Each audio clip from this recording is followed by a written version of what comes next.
Captain Anshuman Singh ने असाधारण बहादुरी एवं त्याग का परिचय देते हुए देश हित में अपना सर्वोच्च बलिदान दिया। सम्मान ग्रहण करेंगी उनकी धर्मपत्नी श्रीमती स्मृति एवं माता श्रीमती मंजू सिंह।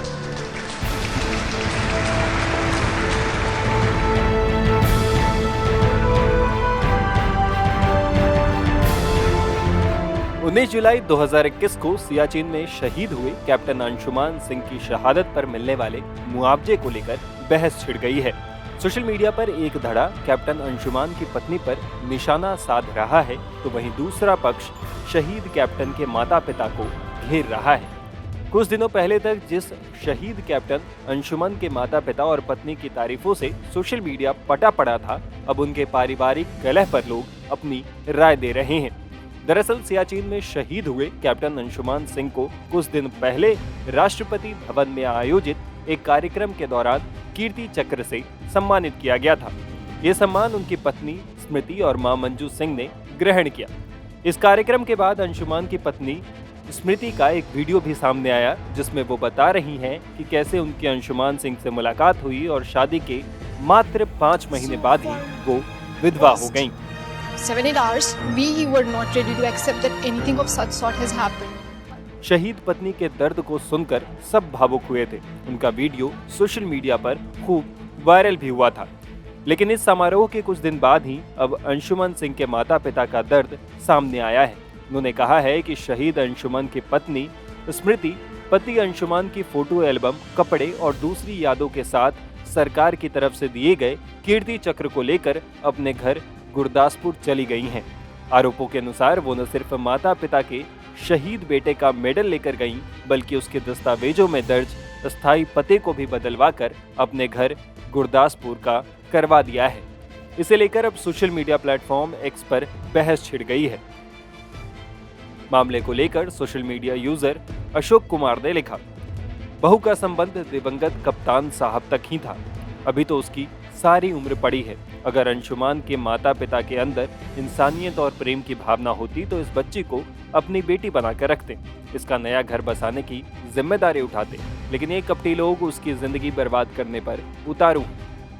वहीं केपी सिंह नाम के एक दूसरे यूजर ने लिखा, स्मृति को जो भी करना था आपसी सहमति से करना था, एक दूसरे का दुख बांटना था, बढ़ाना नहीं था। यहाँ तक कि एक यूजर ने इस विवाद के पीछे राहुल गांधी को जिम्मेदार बता दिया। सनातनी दर्शिता नाम के एक यूजर ने लिखा कि जब से मामले में राहुल गांधी घुसे तब से मामला ही बदल गया, घर की बात आपस में बैठ के सुलझाया जा सकता है। बता दें कि कैप्टन अंशुमान सिंह जुलाई 2023 को सियाचिन में शहीद हो गए थे। हाल ही में राष्ट्रपति द्रौपदी मुर्मू ने कैप्टन अंशुमान सिंह को मरणोपरांत कीर्ति चक्र से सम्मानित किया। ये सम्मान लेने के लिए उनकी पत्नी स्मृति और मां मंजू पहुंचे थे। इसी बीच सोशल मीडिया पर स्मृति की 5 महीने पहले शादी होने और शहीद के विधवा होने की काफी चर्चा हो रही थी, लेकिन अब स्मृति को उन्हीं के सास ससुर ने कटघरे में खड़ा कर दिया है। स्मृति को लेकर उनकी सास मंजू देवी ने क्या कहा, ये भी सुनिए। एक बड़ी बात है, बेटा गया, उसके बाद जो सम्मान आपको मिला वो भी आज आपके पास नहीं है, मेरे पास नहीं है कि मैं आपसे भी शेयर करूं और एक मुस्कान के साथ मैं आपके साथ वो लेके मैं पिक्चर भी लूं और अपने पास रखूं, वो नहीं है किस्मत में। क्या कहना चाहिए उसको लेकर? क्या मैं आगे के लिए बदलाव के लिए ही चाहती हूं और ये मेरा अपना राय है, मेरे दिल का राय है, जो मैं दर्द से गुजर रही हूँ। मुझे किसी और पे उंगली नहीं उठाना, किसी के पे कोई हक नहीं है, पर मैं अपने लिए आवाज़ उठा सकती हूँ, अपने जैसे माँओं के लिए आवाज़ उठा सकती हूँ और मैं हमेशा बोलती रहूँगी, मुझे कोई रोक नहीं सकता। क्या बहू से किसी प्रकार की कोई नाराजगी? नहीं, कोई मेरे से बहुत प्यार से गई। मम्मी भी उसकी बोली कुछ दिन के लिए मेरे पास रहेगी, वो भी बोली कि मैं कुछ दिन में आ जाऊंगी। मैं कि हाँ कोई बात नहीं, तुम्हारी जब इच्छा है आना, जब मेरे पास मन हो रहना, मम्मी के पास रहना, मन अच्छे से गई। कोई इशू नहीं, अगर थोड़ी इशू भी होती तो मैं समझ सकती थी, कोई इशू भी नहीं।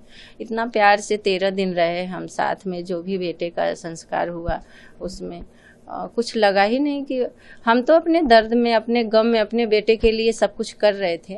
उनका चल रहा था प्लानिंग, क्या करना है क्या नहीं, वो जाने, वो बेहतर बताएंगे। आपने एक बड़ी बात कही कि मैंने अपनी बहू को अंशुमान कहते हैं। उसको भी पता है, क्वेश्चन करिएगा। मैं उसको भी बोली थी तू मेरा अंशुमान है। अंशुमान तो फौज के लिए बने, उनके लिए काम कर रहे हैं, पर तुम्हारे पास मैं रहूंगी, क्योंकि मेरा बेटा बोलता था, डैडी से भी झगड़ा करता था, मम्मी तो मेरे साथ ही रहेगी।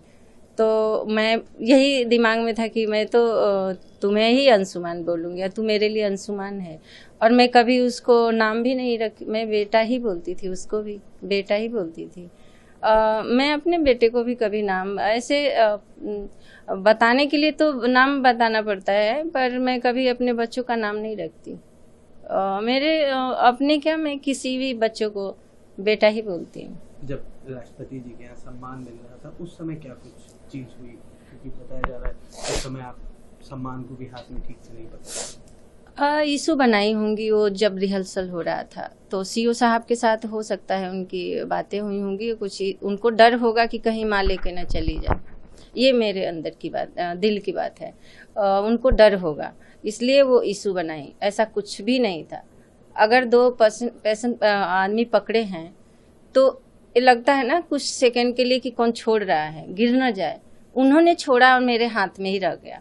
कोई जोर जबरदस्ती नहीं, कोई मैं हाथ आगे नहीं बढ़ाई, कोई खींची नहीं, पर उन्होंने शायद इशू बनाया सीओ साहब से, और सीओ साहब को बुला के शेयर किए होंगे अब इनके बीच क्या बात हुई। तो इन्होंने आया, बोला कि ऐसे है कि तुम बस छू लेना, लेना नहीं। तो मैं कि हाँ कर लूँ, मैं आप कहो तो मैं हाथ भी नहीं ले जाऊंगी, मैं खड़ी रहूंगी। पर आप देखे होंगे 1-2 सेकंड में नहीं हाथ बढ़ाई, पर राष्ट्रपति जी मेरे तरफ देखी तब मैं हाथ फट से ले गई बढ़ाई। पर मैं बस टच भी नहीं की, ऐसे कर दी। उनके हाथ ही मेरे टच में था, सम्मान तो उनके हाथ में था। आज बेटे की क्या कुछ यादें मौजूद हैं, कैसे सोचती हैं, कब चीजें? एक माँ के लिए तो बचपन से ही जैसे बच्चे होते हैं, आज जितने दिन कुछ करके गए, एक एक पल की बातें याद आती है। और वो मैं शायद मेरी सांस जब तक रहेगी ख़त्म ही नहीं होगा वो पल बताने में, ख़त्म ही नहीं होगा। कोई उसका नंबर नहीं मैं बता सकती कितने दिन में ख़त्म होगा, वो पल कभी ख़त्म नहीं होगा। मैं वही सोचती रहती हूँ कब क्या किए थे हम, कैसे मैं उसको कैसे करती थी, क्या करती थी। वो हर माँ बाप के लिए बच्चे होते हैं प्यारे, लेकिन उन बच्चों में एक बच्चा होता है जो ज़्यादा ही माँ बाप के प्यारे होते, माँ बाप के लिए होते हैं, तो वो शायद वो अकेला था। एक आखिरी सवाल रहेगा, अभी हाल ही में आप लोगों ने राहुल गांधी से भी मुलाकात करी, क्या कुछ बात हुई और कितना क्या एक्सपीरियंस रहा? उन्होंने बुलाया और मुझे अच्छा लगा कि बुला रहे हैं। 2 दिन फ़ोन आता रहा, हमारे पास नहीं टाइम था, तबीयत भी मेरी ख़राब हो गई थी, तो गए मिलने के लिए, बहुत सम्मान और मुझे सांत्वना देने के लिए ही बुलाए कि हम पूरा देश आपके साथ है और आपका बेटा इतना बड़ा काम करके गया है, कितने फैमिलियों की ज़िंदगी बचाया है, तो उसके लिए सम्मान के लिए ही बुलाए। बाकी तो फ्लो में कुछ आदमी बोल ही देता है, जैसे कि अरे ऐसे ही कुछ जो भी चल रहा है, तो मैं अब उस पर नहीं चर्चा करना चाहती। पर वो मैं अपनी ओपिनियन थी, मैं अपनी ओपिनियन रख दी। बाकी उसका इशू नहीं बनना चाहिए, राजनीति नहीं चलनी चाहिए। ऐसे ही वो मेरे लिए एक गेस्ट के रूप में बुलाए थे, ऐसा कुछ नहीं था, गेस्ट के रूप में। और घंटों बात हुई थी, हमारे ही लिए बात हुई थी, और उसी में मैं अपना बात रख दी कि एक माँ बाप के लिए कुछ सोचिए जो ऐसे सिचुएशन में होते हैं हमारे देश। टाइम्स नाउ भारत डिजिटल की रिपोर्ट।